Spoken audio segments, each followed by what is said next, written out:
नमस्कार, news portal truth news पर आपका स्वागत है। बिहार सरकार नगर निकाय चुनाव को लेकर गंभीर नहीं है। संविधान के आर्टिकल 243U के तहत बिहार में म्युनिसिपल चुनाव को हर हाल में 5 साल के टर्म पूरा होने पर करा लेना है। उसके बाद मैक्सिमम 6 महीने तक ही आप एडमिनिस्ट्रेटर बहाल कर सकते हैं। बिहार में जो हालात है उसमें बिहार सरकार अगली पिछली की राजनीति करके इसे और लटकाने के मूड में है। जैसा कि जदयू के मंत्री विजय चौधरी, उपेंद्र कुशवाहा एवं अन्य का दावा है कि वे मामले को सुप्रीम कोर्ट ले जाएंगे। ले जाना भी चाहिए क्योंकि मामला अति पिछड़े समाज का है। इस संबंध में सुप्रीम कोर्ट के AOR राहुल भंडारी, जो कि इस मामले में बिहार में पटना उच्च न्यायालय में और सुप्रीम कोर्ट में याचिकाकर्ता की ओर से बहस कर इस मुकाम तक पहुंचाने में सफल रहे हैं, उनका कहना है कि इसी साल अगस्त महीने में उन्होंने जस्टिस हेमंत शाह के खंडपीठ के समक्ष बिहार में नगर निकाय चुनाव को लेकर एक याचिका दाखिल की थी, जिसके बाद आनन फानन में बिहार सरकार ने नोटिफिकेशन जारी कर नगर निकाय चुनाव की घोषणा कर दी।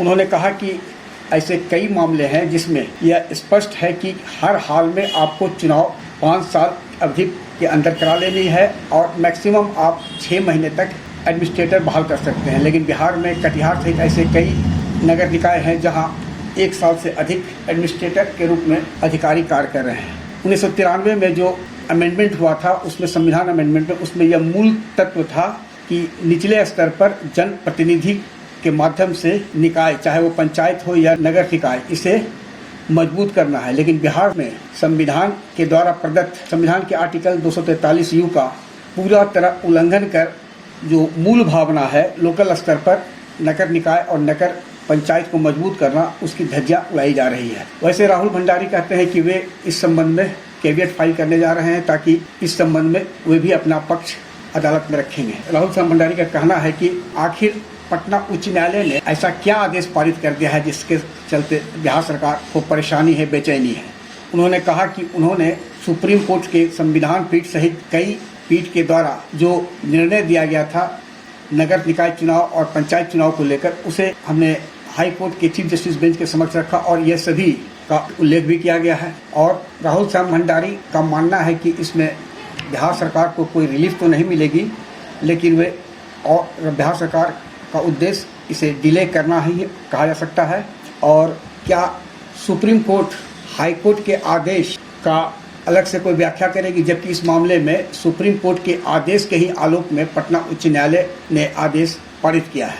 अब यह क्लियर है कि ये इलेक्शन कराने से भाग रहे हैं और इसका आज न कल जो भी है वो सुप्रीम कोर्ट में ही इसका फैसला भी हो जाएगा। पटना हाई कोर्ट के आदेश के बाद राज्य निर्वाचन आयोग ने बिहार में नगर निकाय चुनाव को लेकर 2 चरणों के प्रस्तावित मतदान 10 और 20 अक्टूबर के मतदान प्रक्रिया को स्थगित कर दिया है। राज्य सरकार सुप्रीम कोर्ट में चुनौती देने की तैयारी कर रही है।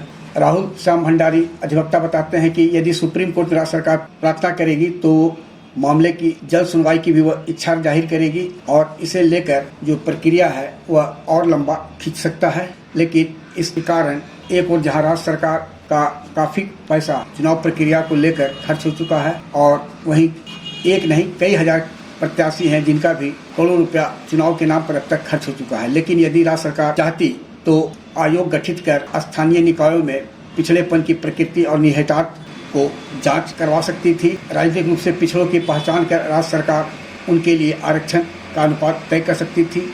लेकिन यहाँ तो अनुपात भी 50% से अधिक हो चुका है, जो संविधान के तय मानक के अधिक है। आग्रह है कि इस वीडियो लिंक को लाइक, सब्सक्राइब और शेयर अवश्य करें। धन्यवाद, नमस्कार।